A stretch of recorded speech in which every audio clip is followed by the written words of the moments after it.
प्राकृतिक रूप से हमारा शरीर किसी भी बाहरी खतरे से निपटने में सक्षम होता है। हमारे शरीर का प्रतिरक्षा तंत्र इन बाहरी खतरों से निपटता है और इन बाहरी खतरों से निपटने के लिए हमारे शरीर में एंटीबॉडीज बनती हैं। आसान भाषा में कहा जाए तो ये एंटीबॉडीज वे लठैत हैं जो बाहरी खतरों से हमारे शरीर की रक्षा करते हैं। बाहर से आए वायरस बैक्टीरिया के दुष्प्रभावों को कम करने या उन्हें नष्ट करने का काम इन्हीं एंटीबॉडीज द्वारा किया जाता है। एंटीबॉडीज एक तरह के प्रोटीन होते हैं जो तभी बनते हैं जब कोई एंटीजन हमारे शरीर में प्रवेश करता है। एंटीजन यानी वे अवांछित तत्व जो किसी वायरस, बैक्टीरिया, केमिकल या धूल के कणों के साथ अंदर जाते हैं या उनके ऊपर होते हैं। ये शरीर में बाहर से प्रवेश करते हैं या शरीर के अंदर भी बनवाए जा सकते हैं। जैसे ही ये हमारे शरीर के अंदर जाते हैं त्यों ही हमारे प्रतिरक्षा तंत्र को सक्रिय कर देते हैं। लेकिन फिर भी कुछ अवांछित तत्व हमारे शरीर पर हावी हो जाते हैं जिनसे लड़ना हमारे शरीर के लिए प्राकृतिक रूप से संभव नहीं होता और इसीलिए हमें वैक्सीन जैसे उपायों की जरूरत पड़ती है। कोविड-19 ने लगभग 1 साल से पूरी दुनिया को परेशान किया हुआ है। इसके कारण दुनिया भर में अर्थव्यवस्थाएं चौपट हो चुकी हैं, जिनका सबसे ज्यादा असर गरीब और मध्यम वर्ग पर पड़ा है। लेकिन विज्ञान की लगातार कोशिशों और वायरस में होने वाले म्यूटेशंस यानी बदलावों के कारण अब कुछ राहत मिली है। जिस दिन से इस वायरस ने दुनिया को अपने आगोश में जकड़ा है, उसी दिन से पूरी दुनिया वैक्सीन की राह देख रही है। भारत सहित पूरी दुनिया में कई वैक्सीन्स बन चुकी हैं या बन रही हैं। इनमें से कुछ वैक्सीन्स बाजार में आ चुकी हैं, जबकि कुछ अभी ट्रायल में हैं। ऐसे में लोगों के सामने वैक्सीन्स को लेकर तरह तरह के सवाल हैं, तरह तरह की आशंकाएं हैं। ये वीडियो एक्सप्लेनर इन्हीं आशंकाओं और इन्हीं सवालों के जवाब खोजने की कोशिश करता है। वैक्सीनेशन के जरिए हमारे शरीर की प्रतिरक्षा तंत्र को सक्रिय किया जाता है और जब कोई पैथोजन हमारे शरीर में प्रवेश करता है तो हमारा शरीर पहले से की गई तैयारियों के आधार पर उसको निष्क्रिय कर देता है या उसको समाप्त कर देता है। और ये वैक्सीन 2 तरह से काम करती हैं। एक, इनमें सीधे एंटीजन आपके शरीर में डाल दिए जाते हैं, या दूसरा, आपकी कोशिकाओं के माध्यम से ही एंटीजन का निर्माण करवाया जाता है और यही एंटीजन फिर शरीर की प्रतिरक्षा तंत्र को सक्रिय करते हैं, जिससे एंटीबॉडीज बननी शुरू होती हैं। वैक्सीन बनाने की ये प्रक्रियाएं भले ही अलग अलग हों, इनकी तकनीक भले ही अलग दिखती हो, लेकिन इनका उद्देश्य और लक्ष्य एक है और वह है शरीर की प्रतिरक्षा तंत्र को सक्रिय करना। पूरी दुनिया में कोरोना को लेकर जो वैक्सीन्स बन रही हैं उनको 4 प्रकारों में बांटा जाता है: whole virus, viral vector, protein subunit और न्यूक्लिक एसिड। अब हम इन चारों तकनीक और उन पर आधारित वैक्सीन्स के बारे में एक एक कर जानेंगे। सबसे पहली बात होल वायरस की। जैसा कि इसके नाम से पता चलता है, होल वायरस यानी पूरा का पूरा वायरस ही आपके शरीर के अंदर डाला जाता है। इसमें 2 प्रकार होते हैं, एक लाइव लेकिन इनएक्टिव वायरस, जबकि दूसरा डेड वायरस। डेड वायरस स्वाभाविक है कि वो इनएक्टिव ही होगा। कोरोना के मामले में जो वैक्सीन्स बन रही हैं, खासकर भारत में बनने वाली कोवैक्सीन्स, डेड वायरस का उपयोग करती है। इस वैक्सीन में डेड वायरस आपके शरीर को कोई नुकसान नहीं पहुंचाता, लेकिन जब वो शरीर के अंदर जाता है तो शरीर का प्रतिरक्षा तंत्र उस खतरे को भांपते हुए अपना काम शुरू कर देता है और एंटीबॉडीज बनने लगती हैं। मृत वायरस में एक पॉजिटिव पॉइंट और एक नेगेटिव पॉइंट होता है। इसका पॉजिटिव पॉइंट यह है कि भले ही इसकी इफिकेसी थोड़ी सी कम हो, लेकिन इसके साइड इफेक्ट बिल्कुल नहीं होते। अब हम होल वायरस पर आधारित एक महत्वपूर्ण वैक्सीन कोवैक्सीन के बारे में बात करेंगे। कोवैक्सीन एक होल वायरस वैक्सीन है। इसे बनाने के लिए कोरोना के मृत वायरस का इस्तेमाल किया गया है। आसान भाषा में आप इसे कुछ यूं समझ सकते हैं कि लोगों के एक समूह पर मरा हुआ सांप अचानक फेंक दिया जाता है। वे लोग सांप को देखते ही प्रतिक्रिया देते हैं, बिना जाने सोचे समझे कि यह सांप तो मरा हुआ है, और वे लोग वहां से अचानक भाग खड़े होते हैं। ठीक ऐसे ही इस वैक्सीन और शरीर के साथ होता है। ज्यों ही ये वायरस हमारे शरीर में अंदर जाता है, हमारा शरीर के प्रतिरक्षा तंत्र सक्रिय हो जाता है और फिर एंटीबॉडीज बनने लगती हैं। जैसा कि पहले बताया गया है कि मृत वायरस के साथ एक नेगेटिव पक्ष ये होता है कि इस मामले में कभी कभी शरीर का प्रतिरक्षा तंत्र पूरी तरह काम नहीं करता। ऐसे में इसकी इफिकेसी थोड़ी सी कम हो सकती है, लेकिन इसके साथ ही इस तकनीक पर बनने वाली वैक्सीन्स का कोई भी हानिकारक प्रभाव या साइड इफेक्ट नहीं होता। कोवैक्सीन की दूसरी विशेषताओं में इसकी एक विशेषता ये है कि जानकार इसे बुफे वैक्सीन बता रहे हैं। बुफे वैक्सीन यानी वो वैक्सीन जो वायरस के सभी तरह के बदलावों पर प्रभावी होगी। चूंकि इस वैक्सीन को बनाने के लिए संपूर्ण कोरोना के मृत वायरस का इस्तेमाल किया गया है, ऐसे में अगर समय के साथ वायरस में कोई बदलाव होते हैं तो जानकारों के अनुसार ये वैक्सीन मूल वायरस के किसी न किसी स्वरूप को पकड़ लेगी, उनको पहचान लेगी और उनके लिए एंटीबॉडीज बना देगी। यहाँ पर एक बार फिर से दोहराया जा रहा है कि यह तकनीक टाइम टेस्टेड मेथड है। भारत और पूरी दुनिया में इस तकनीक पर आधारित कई वैक्सीन्स बन चुकी हैं और लगातार इस्तेमाल हो रही हैं। इनमें पोलियो, इन्फ्लुएंजा, प्लेग और हेपेटाइटिस ए जैसी वैक्सीन शामिल हैं। कोवैक्सीन पूरी तरह भारतीय वैक्सीन है। इसका निर्माण हैदराबाद स्थित भारत बायोटेक ने आईसीएमआर के साथ मिलकर किया है और इसके लिए पुणे स्थित नेशनल इंस्टीट्यूट ऑफ वायरोलॉजी ने कोरोना वायरस उपलब्ध कराया है। इस वीडियो को रिकॉर्ड करते समय तक कोवैक्सीन के तीसरे चरण के नतीजे अभी तक नहीं आए हैं।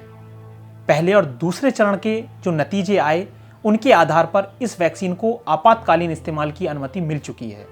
कंपनी का दावा है कि तीसरे चरण में उसने 25,000 से ज़्यादा वॉलंटियर्स को इस वैक्सीन की डोज दी है। वैक्सीन निर्माण की दूसरी तकनीक है वायरल वेक्टर।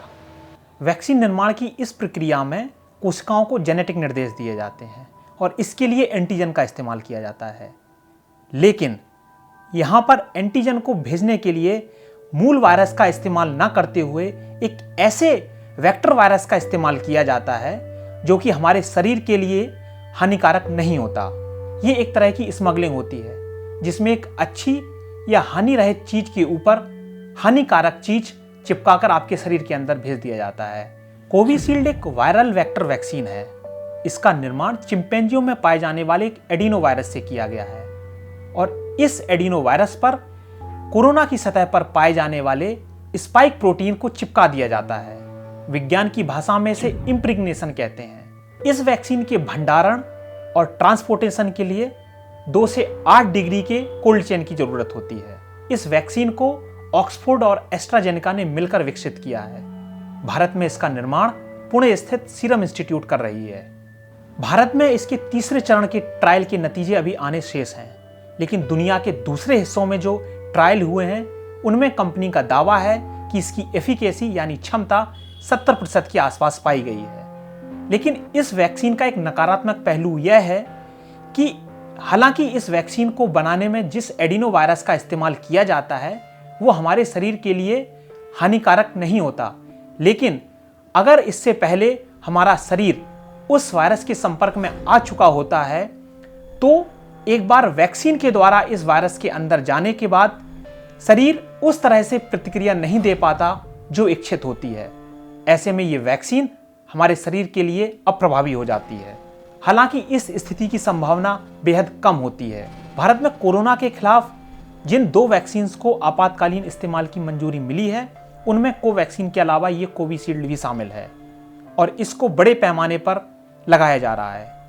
भारत के अलावा अगर हम पड़ोसी देशों की बात करें तो कोविशील्ड ही वो वैक्सीन है जो कि पड़ोसी देशों को बड़ी संख्या में निर्यात की जा रही है। कोविशील्ड के अलावा सीरम इंस्टीट्यूट एक अन्य वैक्सीन नोवावैक्स भी बनाने की तैयारी कर रहा है। कंपनी का दावा है कि आने वाले कुछ महीनों में ये वैक्सीन भारत के बाजार में उपलब्ध हो जाएगी। वायरल वेक्टर तकनीक पर हैदराबाद की एक और कंपनी बायोलॉजिकल ई दुनिया की प्रसिद्ध कंपनी जॉनसन एंड जॉनसन के साथ मिलकर एक अन्य वैक्सीन का निर्माण कर रही है। हैदराबाद की ये कंपनी सस्ती वैक्सीन निर्माण के लिए जानी जाती है। इस वैक्सीन की रखरखाव और ट्रांसपोर्टेशन के लिए भी 2 से 8 डिग्री तापमान वाले कोल्ड चेन की जरूरत होती है। लेकिन इस वैक्सीन की सबसे बड़ी विशेषता यह है कि यह सिंगल डोज वैक्सीन है। इसी वायरल वेक्टर तकनीक पर आधारित एक अन्य वैक्सीन की चर्चा यहाँ पर जरूरी है। वह वैक्सीन है रूस में बनने वाली स्पुतनिक। पूरी दुनिया में स्वास्थ्य के क्षेत्र में शोध पत्रों को प्रकाशित करने वाली जानी मानी पत्रिका लैंसेट ने स्पुतनिक की एफिकेसी 90% से ऊपर बताई है। यह दुनिया की पहली वैक्सीन है जिसको लोगों को दिया गया। भारत में डॉक्टर रेड्डीज लेबोरेटरीज रूस के साथ मिलकर इसके डिस्ट्रीब्यूशन की तैयारी कर रहे हैं। कंपनी का दावा है कि इसी महीने या आने वाले महीने तक वह भारत की ड्रग नियामक से इसकी अनुमति ले लेगी। अब वैक्सीन निर्माण की तीसरी तकनीक न्यूक्लिक एसिड की बात होगी। इस प्रकार की वैक्सीन्स में हमारे शरीर की कोशिकाओं को एंटीजन बनाने के लिए जेनेटिक मटेरियल उपलब्ध कराया जाता है। जेनेटिक मटेरियल यानी आरएनए और डीएनए। जैसे ही जेनेटिक मटेरियल हमारे शरीर में पहुंचता है तो हमारी कोशिकाओं में स्थित प्रोटीन फैक्ट्री एंटीजन बनाने के लिए तैयार हो जाती है। ये प्रक्रिया आसान और सस्ती मानी जाती है। इसका कारण है कि चूंकि एंटीजन हमारे शरीर में ही बनता है और काफ़ी मात्रा में बनता है, तो उसके खिलाफ बनने वाली एंटीबॉडीज़ भी काफ़ी बड़ी संख्या में होती हैं और इस तरह से ये प्रक्रिया बहुत प्रभावी मानी जाती है। इस तकनीक पर बनने वाली वैक्सीन्स की एक कमी इनके भंडारण को लेकर होती है। आरएनए वैक्सीन्स के रखरखाव के लिए बेहद कम तापमान वाली कोल्ड चेन की ज़रूरत होती है। यह तापमान -70 डिग्री तक चाहिए होता है।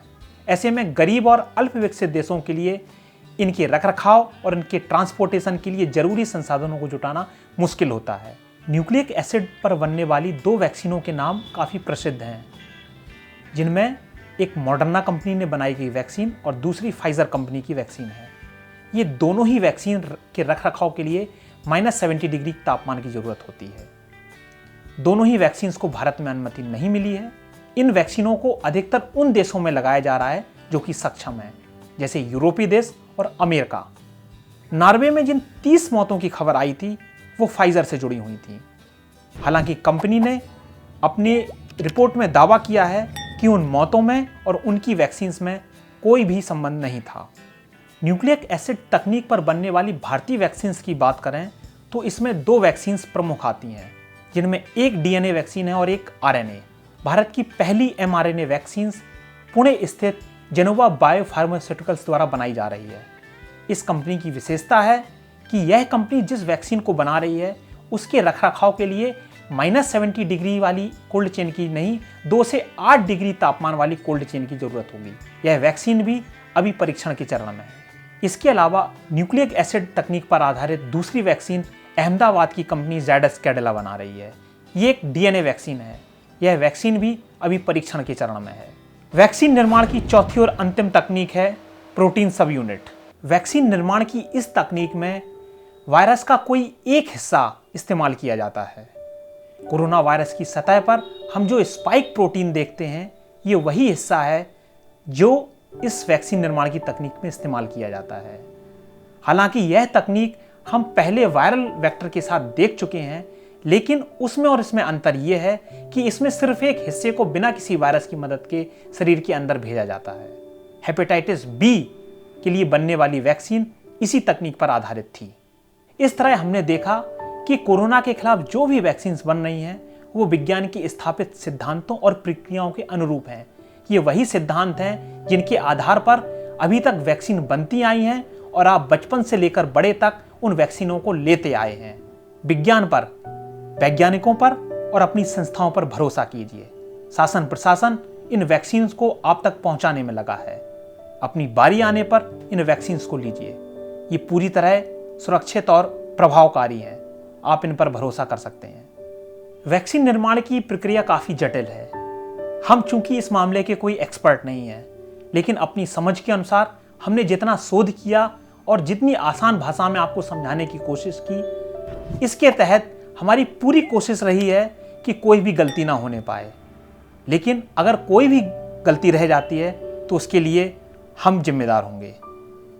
इस वीडियो को बनाने के लिए हमारा सहयोग दिया दीपक मिश्रा ने। आपको इस वीडियो में दी गई जानकारी कैसे लगी हमें ज़रूर बताइएगा।